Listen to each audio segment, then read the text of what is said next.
नमस्ते सतेथे जगत कारणाय नमस्ते चिते सर्वलोकाश्रयाय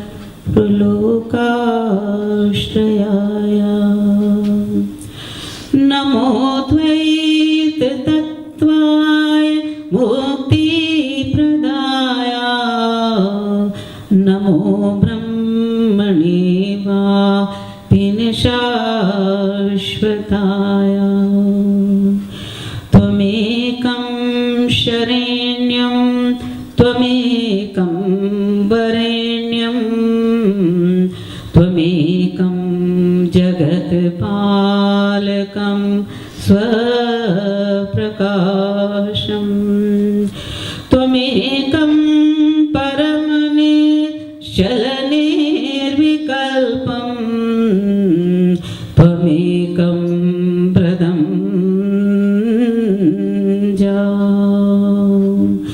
भयानं भयं भीषणं भीषणानां पतिं पतिना पावनं पावनानां महोच्चै प्रदानं नियन्त्रत्वमेकं परेषां परमरक्षणरक्षणानाम्। ये द्रौपदी जिज्ञासु आश्रम में जो वैदिक सत्संग हमने प्रारंभ किया, करीब 4 साल होने को आए हैं।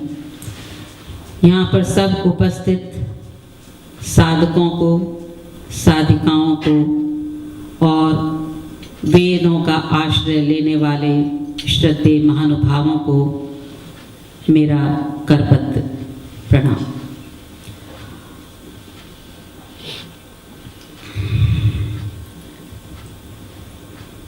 आना जाना इस दुनिया में रहे हमेशा जारी, बंदे तेरी भी एक दिन आएगी बारी। मौत एक कविता है, जीवन एक सविता है। मौत ही जीवन की सच्चाई है, जीवन की परछाई है। जिंदगी एक सविता है और मौत एक कविता है। जिंदगी ने मौत से पूछा तुम्हारा नाम क्या है। मौत ने कहा पूछती मेरा नाम, पूछ मेरा काम क्या है। जिस दिन से तेरा जन्म हुआ है, जिस पल से तेरा जन्म हुआ है, तब से मैं तेरे साथ लगी हुई हूं, तुझको लेकर ही जाऊंगी। तो ये मृत्यु का काम होता है। कहते हैं जिंदगी बेवफा है, वो हमें छोड़ देती है, लेकिन मौत महबूबा है, हमें संग ले जाती है। लेकिन हमारे जिंदगी में हमारी तमन्नाएं कभी पूरी नहीं होती। तमन्ना ने जिंदगी से पूछा, तमन्ना ने जिंदगी की गोद में पूछा मैं कब पूरी होंगी, तो जिंदगी ने हंसकर कहा वो तमन्ना ही क्या जो पूरी हो जावे, वो तमन्ना ही क्या जो पूरी हो जावे। आज जैसे कि हर वैदिक सत्संग में हम किसी न किसी संबंध में बोलते हैं। मैं बैठी हुई सोच रही थी कि क्या बोलूं। मन में आया कि हम सब यात्री हैं, हम सब इस दुनिया में यात्रा कर रहे हैं। कोई किसी नुक्कड़ पर है, कोई कहीं बीच रास्ते में है, कोई छोर पे खड़ा हुआ है, लेकिन यात्रा करते करते किसी की यात्रा पूरी हो जाती है, किन्हीं की यात्रा पूरी नहीं हो पाती है। लेकिन यात्रा कैसी भी हो, जहाँ कहीं से शुरू हुई हो, लेकिन लक्ष्य हर मानव का होता है प्रभु की प्राप्ति। तो जब हम प्रभु की प्राप्ति करना चाहते हैं, यानी हम भक्त बनना चाहते हैं, तो हमें कौन सा रास्ता चुनना होगा? वो है भक्ति का पथ। तो भक्ति का पथिक कौन हो सकता है? विद्वानों ने कहा है कि जो व्यक्ति इस संसार में जिंदा रहते हुए इस दुनिया के हर समुदाय में और उल्लास से जितना भी जोड़ है उसमें वृद्धि करके जाता है, तो उसके जाने के पश्चात लोग कहते हैं कि वो बहुत बड़ा धार्मिक इंसान था। लेकिन अगर उसके रहते हुए शोक में वृद्धि हो तो कहते हैं वो अधर्मी था। तो यहां पर प्रश्न ये उठता है कि कौन है धार्मिक? मनुस्मृति में धर्म की परिभाषा जो बताई है वो है घृतिक क्षमा दमो अस्तेय शौचम इंद्रिय निग्रहम धीर विद्या सत्यम क्रोधो दश धर्म लक्षणम। तो 10 धर्म के लक्षण बताए हैं। ये तो एक क्रियात्मक साधन बताया है हमको कि हम क्या करें जिससे कि हम धार्मिक बन सकते हैं। लेकिन इन सब लक्षणों को प्राप्त करने के लिए हमें ऐसा और कौन सा, ऐसी कौन सी तालीम, कौन सी सीख मिली है जिस पर चल के हम इन गुणों को अमल कर सकते हैं? और वो है पतंजलि के अष्टांग योग। इस मानव शरीर को किराए का तांगा कहा है, जिसका हम रंग रोगन करते हुए हमारा जिंदगी बीत जाती है, और ऐसा हिम का पात गिरता है कि ये किराए का तांगा जो है उस हिम में ढक जाता है और हमें जहाँ जाना होता है वहाँ हम पहुँच नहीं पाते हैं। और कठोपनिषद में इसको रथ कहा है।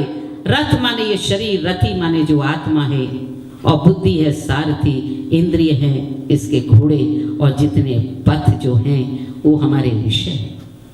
अब प्रश्न उठता है, ये रथ रूपी शरीर, ये किराए का तांगा, और इसको रेलगाड़ी भी कहा है, और ये रेलगाड़ी के कितने डब्बे हैं? पतंजलि के अष्टांग योग जो 8 हैं वही इसके डब्बे हैं। लेकिन हम किस तरह से उस मनुस्मृति के जो धर्म के लक्षण के उन्होंने परिभाषा हमें बताई है, जो गुण बताए हैं, जो लक्षण बताए हैं कि वो हमें प्राप्त करने हैं, क्या हम कर पाएंगे? क्योंकि हम तो पहले डब्बे में ही बैठे हुए हैं, और पहले डब्बे में भी पहला भाग अहिंसा।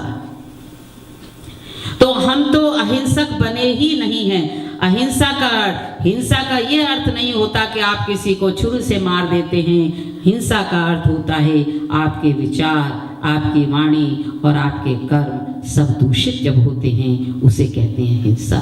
तो सबसे पहला यम, नियम, फिर आसन, प्राणायाम, प्रत्याहार, धारणा, ध्यान, समाधि। तो समाधि तक पहुंचने के लिए उस चरम सीमा जो प्रेम की है उसको कहते हैं भक्ति। वहां तक पहुंचने के लिए हम सबों को पतंजलि के अष्टांग योग को सीखना होगा, करना होगा, अमल करना होगा। अगर ज्यादातर लोग आप कहते हैं एक दूसरे से ही, is a very religious man, does it mean anything? Because religious का अर्थ लोग समझते हैं जो रोज चर्च जाता है, मंदिर जाता, गुरुद्वारे जाता है, मस्जिद जाता है, आध्यात्मिक नींद में सोते सोते जाता है और सोते सोते लौट आता है। तन का तो स्नान करके जाता है, लेकिन आध्यात्मिक स्नान करने के लिए जो हमारे लिए संस्थाएं बनाई गई हैं धार्मिक, वहां जाकर भी वो स्नान करके नहीं आ पाता है, क्योंकि आते ही उसका मन मलिन होता है। तरह तरह की बुराइयां और तरह तरह के झूठ पाप वो छोड़ता नहीं है। तो आध्यात्मिक स्नान उसने नहीं किया है, अपने मन को उसने नहीं रंगाया है। यही मैं अपने उस गद्य जो मैंने पद्य के रूप में आपको सुनाया कि है ना, मन न रंगाया रंगाया जोगी कपड़ा, उससे कुछ नहीं होगा।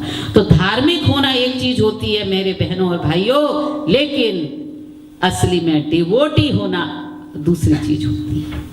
तो रिलीजियस शब्द जो है बड़ा लूजली सबके लिए इस्तेमाल होता है। Is a very religious lady and a man, but actually you have to be a devotee in order to be a bhakt, in order to be a devotee of the almighty God. जब तक devotion आप में नहीं होगा, उपासना आप में नहीं होगी, तब तब तक आप अपने आप को भक्त नहीं कह सकते हैं। लेकिन हमारे यतिजनों ने, सन्यासियों ने, दार्शनिकों ने, आचार्यों ने, हमारे लिए ऋषिवर ने ऐसा सुंदर क्रियात्मक साधन बताया है। क्या बनने के लिए?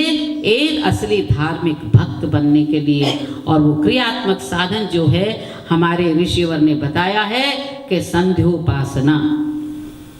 संध्या करो, स्वाध्याय करो, उपासना करो। जो हम यहाँ ब्रह्म यज्ञ करते हैं उसे संध्योपासना कहते हैं। सूर्योदय के पहले किया जाता है और सूर्यास्त के बाद। अगर आप सूर्योदय के पहले नहीं उठते हैं या आपका काम ऐसा है कि रात में काम करते हैं, फिर भी कोई बात नहीं, लेकिन संध्या जो है सम रूप से ध्यान, भली प्रकार ध्यान, अच्छी प्रकार ध्यान, गुण कर्म और ईश्वर का करने से मनुष्य उसकी स्तुति करता है। तो पहली स्टेज है स्तुति करना और दूसरी है प्रार्थना। जब आप उसके गुण और कर्म स्वभाव को जान जाते हैं तब आप याचना करते हैं कि हे प्रभु, मेरी जो अभिष्ट इच्छाएं हैं, मेरी जो शुभ इच्छाएं हैं, उसको मैं अपने सामर्थ्य से, अपने पुरुषार्थ से कर्म तो करूंगा, लेकिन तेरा मुझे पात्र बनना है और उस पात्र बनने के लिए तू हमेशा मेरे ऊपर कृपा बरसाते रहना।